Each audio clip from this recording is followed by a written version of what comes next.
स्वागत छ भाइ बहिनीहरूलाई नेपाल अनलाइन स्कुलमा। आजको हाम्रो यस क्लासको मेन टपिक रहेको छ ब्यालेन्स सिट। आज हामी ब्यालेन्स सिट भनेको के हो पढ्न गइरहेको छौँ है त। ल अब हामीले सुरुको क्लासहरुमा चाहिँ के गरेका छौँ भन्दा ट्रेडिङ अकाउन्ट बनाइसकेका छौँ हैन। फर्स्ट स्टेपमा हामीले ट्रेडिङ अकाउन्ट बनाएपछि हामीले प्रॉफिट एन्ड लस अकाउन्ट पनि बनाएको छौँ। अब हाम्रो लास्ट स्टेप भनेको ब्यालेन्स सिट रहेको छ। अब ब्यालेन्स सिट चाहिँ किन बनाइन्छ हैन, ब्यालेन्स सिटमा चाहिँ कसरी अब आइटम्सहरुलाई फिल गरिन्छ, ब्यालेन्स सिट भनेको के हो त्यो बुझ्न चाहिँ जरुरी छ। सुरुमा हामी जाउँ अब व्हाट इज ब्यालेन्स सिट हैन। To know the financial position of business, a statement of capital, assets and liabilities is prepared, which is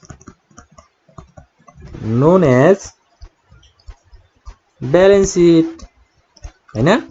balance seat भनेको चाहिँ के रहेछ त, कुनै पनि फाइनान्शियल पोजिसन, कुनै पनि एउटा बिजनेसको फाइनान्शियल पोजिसन थाहा पाउनको लागि हामी बनाउने स्टेटमेन्टलाई हामीले ब्यालेन्स सिट भन्दो रहेछौँ। जस्तै अब त्यो स्टेटमेन्टमा चाहिँ हाम्रो के हुने रहेछ त, क्यापिटल, एसेट्स र लायबिलिटिज। अब क्यापिटल भनेको के हो त, क्यापिटललाई चाहिँ हामीले नेपालीमा के पनि भन्न सक्छौँ त भन्दा पुँजी। पुँजी भनेको कति लगानी गरेको छ हैन, हामीले बिजनेसमा चाहिँ कति लगानी गरेको छौँ भन्ने कुराहरु चाहिँ हाम्रो क्यापिटलले बताउँछ। त्यसपछि एसेट्स आउँछ। अब एसेट्स भनेको चाहिँ के हो त भन्दा सम्पत्ति हैन। एसेट्स भनेको चाहिँ सम्पत्ति। जस्तै अब एउटा बिजनेस अफिसमा चाहिँ के हुन सक्छ त, जस्तै मेसिनरी इक्विपमेन्टहरु हुन सक्छ, त्यसपछि क्याश हुन सक्छ हैन। त्यसपछि अब अफिसमा के हुन्छ त, अरु फर्निचर हुन्छ हैन, फर्निचरहरु हुन सक्छ। त्यसपछि अब अफिस बिल्डिङ हुन सक्छ हो। यस्तो खालको सम्पत्तिलाई चाहिँ हामीले एसेट्स भन्छौँ। र लायबिलिटिज भनेको चाहिँ के हो त भन्दा अब अफिसमा त सबै कामहरु चाहिँ अब क्याशमा नहुन सक्छ, सबै कामहरु पैसामा नहुन सक्छ हैन। त्यस्तो खालमा चाहिँ हामीले अब लायबिलिटिजको कुराहरु आउँछ। लायबिलिटिज भनेको चाहिँ अब जस्तै लोन जस्तो हैन, तिर्न बाँकी रहने पैसाहरु हो। यस्तो खालको स्टेटमेन्ट बनाउने प्रोसेसलाई चाहिँ हामीले के भन्छौँ त, ब्यालेन्स सिट भनेर भन्छौँ। अब ब्यालेन्स सिटले चाहिँ के गर्नलाई हेल्प गर्छ त, फाइनान्शियल पोजिसन अफ बिजनेस, बिजनेसको एउटा फाइनान्शियल पोजिसन थाहा पाउनलाई चाहिँ मद्दत गर्छ। किनभने अब बिजनेसमा के हुन्छ त, क्यापिटल, अब लगानी कति छ हैन, पुँजी कति छ। कुनै पनि अब बिजनेसको त अब मेन मोटिभ भनेको सम्पत्ति धेरै होस्, एसेट्स धेरै होस् भन्ने हो हैन हो। त्यही भएर चाहिँ बिजनेस चाहिँ कस्तो खालको छ हैन, बिजनेसमा कस्तो सामानहरु छ, त्यो एउटा फाइनान्शियल पोजिसनको चाहिँ थाहा पाउनलाई चाहिँ ब्यालेन्स सिटले हेल्प गर्ने भयो।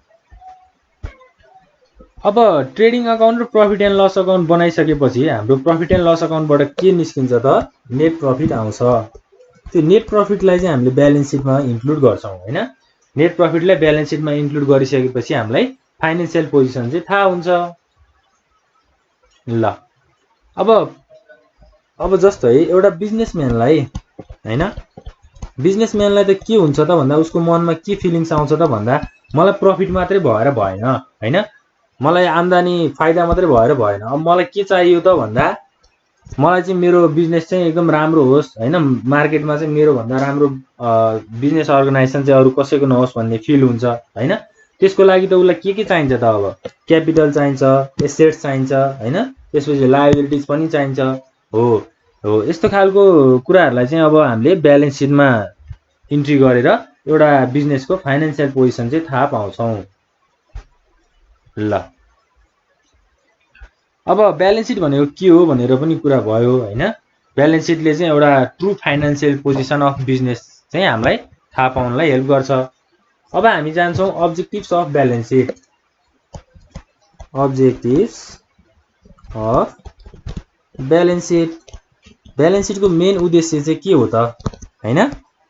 ल ब्यालेन्स सिटले चाहिँ हामीलाई के गर्नलाई हेल्प गर्छ त, सुरुमा त हाम्रो के आउने भयो त, to provide information about position of position and nature of assets and liabilities के भनेको छ त ब्यालेन्स सिटले चाहिँ हामीलाई position and nature of assets हैन अब एसेट्स भनेको सम्पत्ति कति छ एउटा बिजनेसमा चाहिँ सम्पत्तिहरू कति छ त्यसको इन्फर्मेसनहरू र लायबिलिटीज कति रहेको छ त्यसको इन्फर्मेसनहरू चाहिँ थाहा पाउनलाई हेल्प गर्छ सेकेन्ड स्टेपमा हाम्रो के छ to provide information about capital investment and profit and loss के को इन्फर्मेसनहरु थाहा पाउने भयो त क्यापिटलको हैन अब पुँजी कति छ त्यो थाहा पाउने भयो इन्भेस्टमेन्ट कति छ त्यो थाहा पाउने भयो र प्रॉफिट र लस नाफा र घाटा कति छ त्यो पनि हामीले थाहा पाउने भयौं एउटा इन्फर्मेसन चाहिँ हामीले पाउने भयौं त्यसपछि हाम्रो सी नम्बरमा छ टु सी द सल्भेन्सी अब ब्यालेन्स सिटले चाहिँ के गर्नलाई हेल्प गर्छ त एसेट्स र लायबिलिटीज को पोजिसन थाहा पाउनलाई हेल्प गर्छ अब पोजिसन थाहा पाइसकेपछि एसेट सम्पत्तिहरू कति छ भन्ने थाहा पाइसकेपछि जस्तै बिजनेस अर्गनाइजेसन त अब डेटमा चलिरहेको हुन सक्छ हैन अब लोनहरुमा चलेको हुन सक्छ अब लोन चाहिँ अब त्यो एसेट सम्पत्तिले तिर्न सक्छ कि सक्दैन त्यो एउटा कम्प्यारिजन गर्नलाई पनि हेल्प गर्छ जस्तै अब बिजनेस चाहिँ भोलि ठुलो घाटामा गयो भने त्यो आफूसँग भएको सम्पत्तिले चाहिँ त्यो डेटलाई चाहिँ तिर्न सक्छ कि सक्दैन भन्ने कुराहरु पनि हामीलाई थाहा पाउनलाई हेल्प गर्छ र लास्टमा हाम्रो के छ त to see the accuracy of एकाउन्टको एक्युरेसी अब एकाउन्ट हामीले रेकर्ड गरेको आइटमहरु चाहिँ मिलेको छ कि छैन हैन अब ब्यालेन्स सिटमा त के हुनुपर्छ त भन्दा क्यापिटल साइड र एसेट साइड त हाम्रो क्यापिटल एन्ड लायबिलिटीज र एसेट साइड के हुनुपर्छ त जहिले पनि इक्वल हुनुपर्छ हैन डेबिट र क्रेडिट इक्वल भए जस्तै दुईटा साइड इक्वल हुनुपर्छ इक्वल भएन भने के हुन्छ त हाम्रो करेक्ट छैन हैन एक्युरेसी छैन भन्ने बुझिन्छ यसरी चाहिँ हामीले अकाउन्टको एक्युरेसी पनि बुझ्न सक्छौं ल अब यो भयो हाम्रो अब्जेक्टिभ्सको कुराहरु हैन अब एकदमै सोधिरहेको हुन्छ एक्जाममा अब सब बुझ्नु पर्ने हुन्छ एकदमै है ब्यालेन्स सिट भनेको के हो त्यो पनि बुझ्नु पर्यो अब्जेक्टिभ्स भनेको के हो त्यो पनि बुझ्नु पर्यो तर फेरि कस्तो सजिलो छ हेर्नु न है ब्यालेन्स सिट भनेको चाहिँ के हो र फाइनान्शियल पोजिसन हो एउटा स्टेटमेन्ट हो रे अब क्यापिटल एसेट्स र लायबिलिटी चाहिँ प्रिपेयर गरिन्छ रे कति सजिलो है ल त्यसपछि अब के भनेको छ त अब्जेक्टिभ्स भनेको छ ब्यालेन्स सिटले के हेल्प गर्छ भनेर भनेको छ अब इन्फर्मेसन दिन्छ भन्छ हैन अब पोजिसन थाहा हुन्छ भन्छ के को त एसेट्स र लायबिलिटीज को सम्पत्तिहरुको चाहिँ इन्फर्मेसन थाहा हुन्छ रे हैन सजिलो कुराहरु चाहिँ हामीलाई दिएको रहेछ ल अब यो कुराहरु सकेपछि हामी केमा जान्छौं त एडभान्टेजमा जान्छौं एडभान्टेज अफ ब्यालेन्स सिटका फाइदाहरु के हुन् अब फाइदामा नि हाम्रो त्यही कुराहरु हो हैन it gives information of assets capital र हाम्रो लायबिलिटीज त्यसपछि हाम्रो सेकेन्डमा के आउँछ भन्दा it is a valid document that can be presented as proof for the settlement of cases even in court अब यदि केही गरी हामीले कोर्टमा जानु पर्यो हैन हाम्रो गभर्नमेन्ट अनुसार चाहिँ हाम्रो रुल्स र रेगुलेसन्स को हिसाबमा हामी जानु पर्यो भने अब ब्यालेन्स सिटलाई चाहिँ कसरी युज गर्न सकिन्छ त भन्दा भ्यालिड डकुमेन्टको रूपमा चाहिँ युज गर्न सकिन्छ एउटा प्रुफको रूपमा चाहिँ युज गर्न सकिन्छ आफ्नो बिजनेस अर्गनाइजेसनमा के छ भनेर हामीले भन्न सक्छौं प्रेजेन्ट गर्न सक्छौं हैन त्यो कुराहरुलाई पनि हेल्प गर्ने भयो त्यसपछि 3 मा के छ भन्दा it gives clear information of profit and loss, profit र लसको पनि यसले क्लियर इन्फर्मेसन चाहिँ दिने भयो। फोन नम्बरमा के छ त भन्दा इट प्रोभाइड्स इन्फर्मेसन अबाउट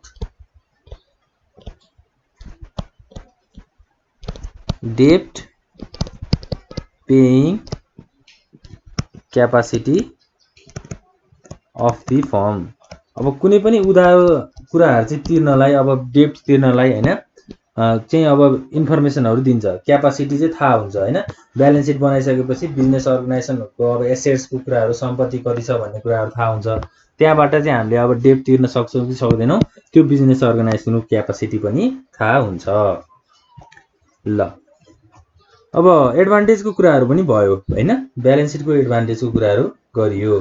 अब हामी कहाँ जान्छौँ भन्दा अर्को नेक्स्ट टपिक हाम्रो के छ भन्दा क्लासिफिकेसन अफ एसेट्स। अब एसेट्सलाई पनि क्लासिफिकेसन गर्न मिल्छ हैन। एसेट्स भनेको हाम्रो सम्पत्ति, सम्पत्तिलाई पनि हामीले क्लासिफाई गर्न सक्छौँ। अब एउटा छ हाम्रो फिक्स्ड एसेट्स, फिक्स्ड एसेट्स र अर्को छ करेन्ट एसेट्स। अब दुईटा टाइप अफ एसेट्सहरू छ। सुरुमा हाम्रो फिक्स्ड एसेट्स। फिक्स्ड एसेट्सले चाहिँ के भन्छ भन्दा assets which is used more than a year हैन। अब एसेट्स भनेको कुनै पनि सम्पत्तिहरू किनेर लिएर आइसकेपछि त्यो चाहिँ अब 1 वर्षभन्दा बढी चल्ने सम्पत्तिहरू छ भने त्यसलाई हामीले के भन्छौँ त एसेट्स, फिक्स्ड एसेट्स भनेर भन्छौँ। जस्तै इक्जाम्पलमा के आउन सक्छ त, इक्जाम्पलमा चाहिँ अब बिल्डिङ, ल्यान्ड, फर्निचर, मेसिन हैन। यस्तो खालको सामानहरू चाहिँ के हुन्छ त भन्दा 1 वर्षभन्दा बढी हैन। 1 वर्षभन्दा बढी भनेको कति पनि हुन सक्छ त, 2 वर्ष पनि हुन सक्छ, 3 वर्ष पनि हुन सक्छ हैन, 4 वर्ष पनि हुन सक्छ, त्यो भन्दा धेरै अरु माथि पनि हामी जान सक्छौं। अब बिल्डिङ भनेको के हो भन्दा एउटा घर बनाइसकेपछि त्यो घर त हामीलाई धेरै समयसम्म युज हुन्छ नि त हैन। एउटा घरमा हामीले अफिस राखिसकेपछि त्यो अफिस त हाम्रो धेरै समयसम्म बस्न सक्छ। त्यसैगरी हाम्रो ल्यान्डको कुराहरू, अब जग्गा भनेको त कहिले पनि नहराउने चीज हो हैन, जति युटिलाइज गरे पनि हाम्रो जग्गा भनेको त बसि नै रहन्छ। त्यसपछि फर्निचरको कुराहरू भयो। अब फर्निचर त आज ल्याएर 1 वर्ष मात्र युज गरेर फाल्ने कुरा भएन हैन। फर्निचरमा हाम्रो डेस्कको कुराहरू आउँछ, बेन्चको कुराहरू आउँछ। अब डेस्क र बेन्चलाई त हामीले धेरै समयसम्म युटिलाइज गर्न सक्छौं। त्यसपछि मेसिनको कुराहरू भयो। अब मेसिन भनेको चाहिँ अब लङ टर्म सोचेर हामीले एउटा बिजनेसमा मेसिन किनेर ल्याउँछौं। यस्तो खालको एसेट्सहरुलाई चाहिँ हामीले के भन्छौं त फिक्स्ड एसेट्स भनेर भन्छौं, फिक्स्ड सम्पत्ति हैन। त्यसपछि सेकेन्डमा छ हाम्रो करेन्ट एसेट्स। अब करेन्ट एसेट्स भनेको चाहिँ के हो त फेरि हैन। करेन्ट एसेट्स भनेको चाहिँ purchased to resell or use in business immediately के भनेको छ त कुनै पनि विषय वस्तु, कुनै पनि सम्पत्ति हैन जसलाई चाहिँ हामीले रिसेल गर्ने उद्देश्यले अथवा बिजनेसमा चाँडो भन्दा चाँडो युज गर्ने सम्पत्तिलाई चाहिँ हामीले करेन्ट एसेट्स भनेर भन्छौं। जस्तै अब ड्युरिङ अ पिरियड अफ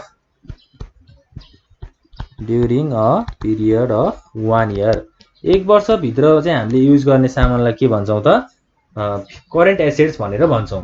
भनेपछि हाम्रो के आउने भयो त अब एक्जाम्पलमा जस्तै क्याश हैन, त्यसपछि अब स्टक अफ गुड्स, त्यसपछि बिल्स रिसिभेबल भनेको के हो, आफूले पाउनु पर्ने पैसा। जस्तै अब हाम्रो हातमा पैसा छ, हाम्रो सामानको स्टक अफ गुड्स छ, त्यसपछि बिल्स रिसिभेबल भनेको पाउनु पर्ने पैसा छ। यो भनेको त एकदम सर्ट टर्मको लागि युज हुन्छ नि त। पैसा भनेको त हामीसँग सधैँ भर रहँदैन। जस्तै हामीले अब एउटा बिजनेसमा कुनै सामान किन्नु पर्यो, अब हामीले बिजनेसको अफिस बनाउनु पर्यो भने त्यो क्याश त हामीले खर्च गरिहाल्छौं। भनेपछि क्याश भनेको ड्युरेबल आइटम भएन हैन। स्टक अफ गुड्स भनेको अब सामान जहिले पनि स्टक मात्रै राखिरहने हो त बिजनेसमा होइन। अब स्टक मात्रै राखिरहनुलाई चाहिँ अब स्टक मात्रै राख्ने हो भने त बिजनेस किन गर्नु पर्यो हैन। बिजनेस गर्ने भनेको त अब सामानहरू बेच्ने हो, सकेसम्म हामीले सबभन्दा धेरै सामान बेच्नुपर्छ भन्ने भन्छौँ। अब स्टक अफ गुड्सलाई पनि हामीले एकदमै छोटो समयसम्म चाहिँ राख्छौँ, त्यसैले हामीले यस्तो खालको सम्पत्तिलाई के भन्छौँ त करेन्ट एसेट्स भनेर भन्छौँ। यो त भयो हाम्रो क्लासिफिकेसन अफ एसेट्सको कुरा। अब हामी नेक्स्ट केमा जान्छौँ त भन्दा क्लासिफिकेसन अफ लायबिलिटिज। लायबिलिटिजको चाहिँ अब क्लासिफिकेसन हेरौँ न त हैन, के छ त यो। सुरुमा हाम्रो आउँछ फिक्स्ड लायबिलिटिज, त्यसपछि हाम्रो आउँछ करेन्ट लायबिलिटिज। करेन्ट लायबिलिटिजलाई चाहिँ हामीले सर्ट टर्म लायबिलिटिज पनि भन्न सक्छौँ। Short term liabilities. ल सुरुमा हामी जाउँ फिक्स्ड लायबिलिटिजबाट है त। ल फिक्स्ड लायबिलिटिज भनेको चाहिँ के हो भन्दा लङ टर्मसम्म चाहिँ हामीले तिर्नुपर्ने अमाउन्टहरू हैन, लङ टर्मसम्म तिर्नुपर्ने कस्टहरूलाई चाहिँ हामीले फिक्स्ड लायबिलिटिज भनेर भन्छौँ। सुरुमा त लायबिलिटिज भनेको के हो, लायबिलिटिज भनेको चाहिँ कुनै पनि तिर्नुपर्ने पैसा लङ टर्मसम्म एउटा फर्म एउटा बिजनेस अर्गनाइजेसनले तिर्नुपर्ने पैसालाई हामीले लायबिलिटिज भन्छौँ।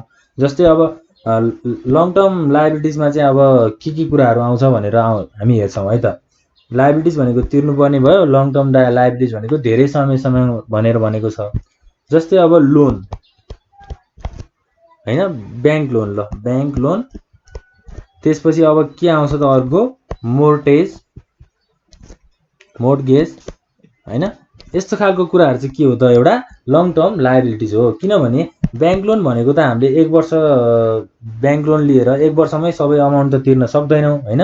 ब्याङ्क लोन भनेको त अब इन्ट्रेस्टहरू दिँदै सर्टेन अब पार्सियल्ली अमाउन्टहरू पे गर्दै थोरै थोरै गरेर पे गर्दै हामीले बिजनेस सञ्चालन गर्छौँ, बिजनेस चलाउँछौँ। हो यस्तो खालको हाम्रो लायबिलिटिजलाई चाहिँ फिक्स्ड लायबिलिटिज अथवा लङ टर्म लायबिलिटिज भनेर भन्छौँ। त्यसपछि हाम्रो आउँछ सेकेन्डमा करेन्ट लायबिलिटिज। अब करेन्ट लायबिलिटिज भनेको हामीले के पनि भन्छौँ त सर्ट टर्म लायबिलिटिज भनेर भन्छौँ। Liabilities paid after short period